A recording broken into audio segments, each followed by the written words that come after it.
रात के ठीक 12 बज रहे थे। चारों तरफ गहरा सन्नाटा पसरा हुआ था। ऐसा सन्नाटा जिसमें अपनी सांसों की आवाज भी साफ सुनाई दे। सिर्फ एक आवाज थी, बारिश की, जो लगातार बिना रुके कार के शीशे पर जोर जोर से टकरा रही थी। हर बूंद जैसे कोई चेतावनी दे रही हो। रोहन अपनी नई कार में अकेला एक सुनसान हाईवे पर तेजी से आगे बढ़ रहा था। उसके चेहरे पर हल्की बेचैनी थी और आंखों में सिर्फ एक ही ख्याल, मुझे जल्दी घर पहुंचना है। लेकिन उस रात जैसे रास्ता खत्म होने का नाम ही नहीं ले रहा था। जितना वो आगे बढ़ता उतना ही उसे लगता कि वो कहीं नहीं पहुंच रहा। तभी अचानक कार की हेडलाइट की रोशनी में उसे कुछ दिखाई दिया, एक साया। रोहन ने ध्यान से देखा और उसकी सांस थम गई। एक बूढ़ी औरत सफेद साड़ी पहने सड़क के ठीक बीचों बीच खड़ी थी। उसके बाल भीगे हुए थे, चेहरा फीका और आंखों में एक अजीब सी चमक थी। वो धीरे धीरे अपना हाथ उठा रही थी, जैसे लिफ्ट मांग रही हो। रोहन ने इंस्टिंक्ट से कार धीमी की, लेकिन जैसे ही उसकी नजर उस औरत की आंखों से मिली, उसका दिल जोर जोर से धड़कने लगा।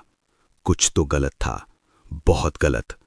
उसने बिना एक पल गवाए सीधे एक्सीलरेटर दबाया और कार तेजी से आगे बढ़ा दी। बारिश और तेज हो गई। रोहन की सांसें भारी हो रही थीं। कुछ मिनट बीते, करीब 5 मिनट। अब उसे लगा, मैं निकल आया।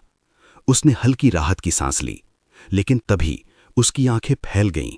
सामने वही मोड़, वही पेड़ और वही बूढ़ी औरत फिर से सड़क के बीचों बीच खड़ी थी। इस बार रोहन के हाथ कांपने लगे। ये कैसे हो सकता है? उसने फिर कार तेज कर दी और वहां से निकल गया। लेकिन कुछ ही देर बाद फिर वही जगह, वही औरत। अब डर उसके अंदर पूरी तरह बैठ चुका था। दूसरी बार, तीसरी बार, हर बार वही दृश्य दोहराया जा रहा था। अब उसे समझ आ चुका था, वो किसी साधारण रास्ते पर नहीं था। वो एक चक्रव्यूह में फंस चुका था, जहां से निकलना शायद नामुमकिन था। आखिरकार डर और थकान के आगे हारकर रोहन ने कार रोक दी। बारिश अब भी बेरहमी से बरस रही थी।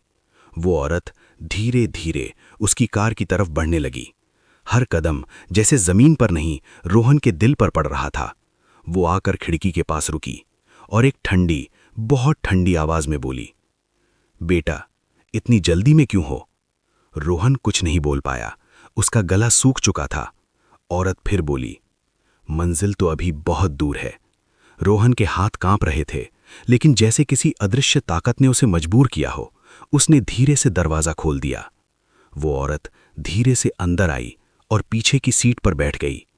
जैसे ही वो बैठी, पूरी कार के अंदर एक अजीब सी बदबू फैल गई, गीली मिट्टी की, सड़ांध की, जैसे किसी पुरानी कब्र को अभी अभी खोदा गया हो।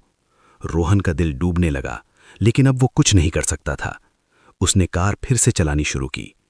कुछ देर तक पूरा माहौल खामोश रहा। फिर पीछे से वही धीमी आवाज आई।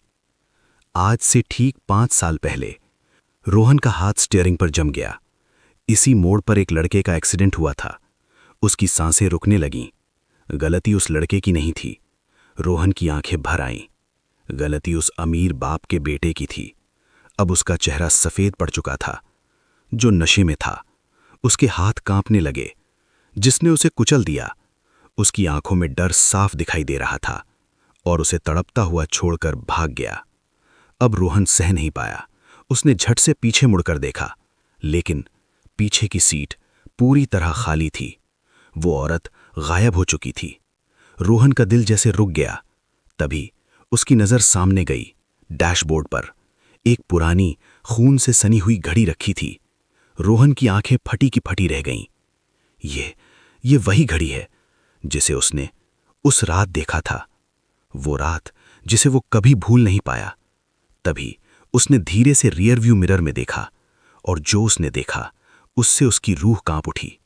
वही औरत, लेकिन अब वो इंसान नहीं थी। उसका चेहरा विकृत हो चुका था, आंखें चमक रही थी, मुंह में डरावनी हंसी थी। वो अब एक चुड़ैल बन चुकी थी और वो हंस रही थी, जोर जोर से, डरावनी, खौफनाक हंसी। फिर उसने कहा, आज तुमने गाड़ी नहीं रोकी थी रोहन। रोहन का शरीर सुन्न हो गया।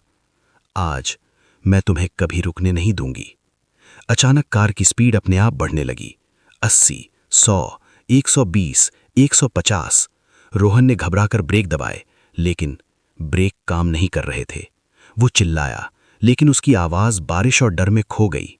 सब कुछ नियंत्रण से बाहर था और फिर सब खत्म हो गया।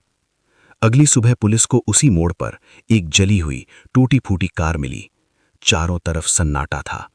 कार के अंदर एक कंकाल बैठा था और उसके हाथ में वही खून से सनी हुई घड़ी बंधी थी।